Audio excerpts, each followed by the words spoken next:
I am back today with a follow-up on the vlog that I did about centeredness versus balance. Now, I want to take it to the next level. The next level is talking about why magnetism is so tied to balance as opposed to centeredness. A lot of people have said they want to be magnetic. They want charisma. They want persuasiveness. They want that power, that gravitas. And that comes through balance. So when you go from centeredness to balance, balance to magnetism, it's worth taking a moment to note how a magnet works. We've all seen them. They have an incredible attractive power. You've got a magnet and it attracts things to it.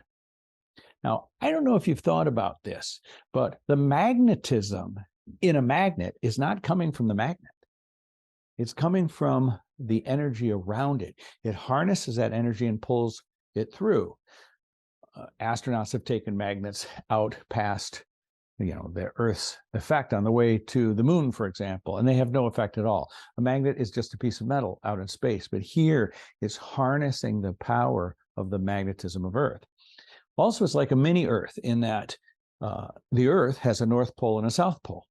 It is the oppositeness that it balances to create its attractive energy. And a magnet has a North and South Pole also. You'll notice that when you put it one way, two magnets together, one way they attract, turn it the other way, and they repel. So they have a North and a South. They have the two extremes. When a person wants to be magnetic, it's a perfect metaphor. You want to be like what the magnet is. First of all, your magnetism, your charisma doesn't have to completely come from you. You don't have to be so interesting.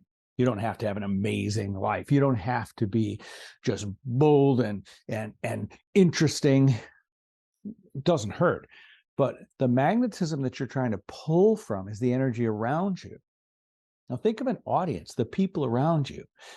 They're serious, they laugh, there's something that's worrying them right now. There's intensity, there's skill and expertise. There's all sorts of energy around you. You don't have to be all that, and you don't have to be better than that. You want to pull that energy. So the start of this is to not pursue neutral, but pursue balance from the extremes and look inside for what your own extremes are. Once, a few years back, there was a highly politicized trial. And in this highly political trial, there was people on the right who felt one way and people on the left who felt another. And they would often fight. So I'm at this hotel bar on a trip, and the trial's on the news and everybody's getting fiery. The tension is building. And as it turned out, everybody on the right was on this side and everybody on the left was in the side of this bar. And they were getting pretty nasty with each other. The energy was tense because when you're only one side, you aren't balanced in yourself and you have to fight your opponent. Everybody wants to get to balance. No, I came in with both sides. I simply was both sides. I grabbed what is real to me on the right. I grabbed what's real to me on the left, and I just was them both. Pretty soon, both sides, their energy was funneling through me, and I was familiar to that side, and I was familiar to that side. And I was the one who everyone was attracted to. So I brought my appreciation and warmth, but I owned the right and the left. And as a result, I'm the one with the influence, and I'm the one everybody wanted to talk to. And after the big conversation, everybody got to a good place. Once it got to a better place, I could go more centered and allow them to have whatever conversation they wanted. But everybody sought me out afterwards. I had magnetism by owning the extremes. Centeredness is sort of avoiding the extremes. It's safer, but not particularly influential.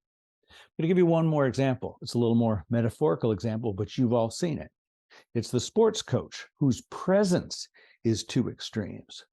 Sports coaches have lots of influence over the team. They have a lot of power. And what they're doing is two things. They are embodying on one end of the spectrum happy.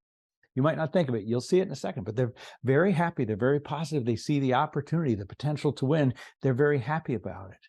They're also very mad. They're stern and they're serious and they're driving because it's urgent. The happy speaks to opportunity. The mad speaks to urgency. And what they've got is something like this. Let me see if I can do them both at the same time. All right, team, we're going to go out there and we're going to show them how to play ball. By doing this, what I'm doing is you can see the happy in me, the opportunity, but I'm also dead serious. That's a polarity. And the polarity creates attraction. So if you want to be centered, you're looking for minimizing impact. If you want to be balanced, you've got a lot more options. If you want to be magnetic, find inside of you the polarization that's true to you. I'm this way, but also this way. Have them both. Emotionally, from a vibe perspective, I feel this, but I also feel that. And when you create the polarity in yourself that embodies a fuller spectrum, but includes and isn't afraid of the extremes, then you are going to harness the energy around you and pull into you the energy that simply exists and funnel it through in a way that makes you stand out. And that is how you get magnetic.